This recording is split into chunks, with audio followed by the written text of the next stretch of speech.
A mother and her son lived together, ever since the father had passed away years ago. The house they shared was the one her husband had worked so hard to provide for them. Every morning, she would look at her son with love in her eyes and say, "You are my world." Despite the hardship, she worked tirelessly, never letting him go without. But as the bills mounted and money grew tight, she had to make a difficult choice. With a heavy heart, she sold the house that her late husband had left for them.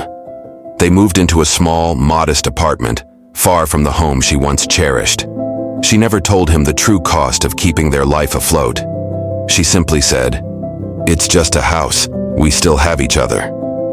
She hoped one day her son would understand. Years passed. The son graduated, built a successful career, and started his own life. The mother, now older and frailer, thought about the sacrifices she had made, especially the house filled with memories. One afternoon, her son came over, asking her to take a ride with him. "I have a surprise for you," he said, his eyes twinkling. Blindfolded, she laughed, not knowing where they were going. "What's this all about?" she asked. "You'll see, Mum," he replied, his voice warm with excitement.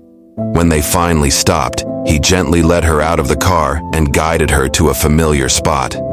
"Okay, you can take it off," he said. As she removed the blindfold, her breath caught in her throat. There, in front of her, was the house she thought she'd never see again.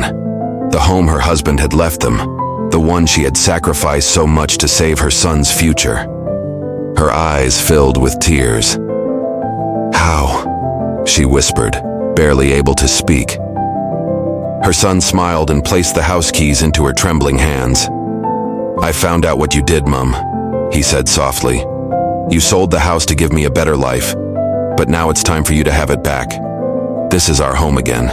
The mother looked around, her heart overflowing with emotion. The memories, the love, everything she thought she had lost, was suddenly returned to her. "You've always been my world," she whispered, tears streaming down her face. Her son wrapped his arms around her. "And now, Mum, I get to give you back the treasure you sacrificed for me."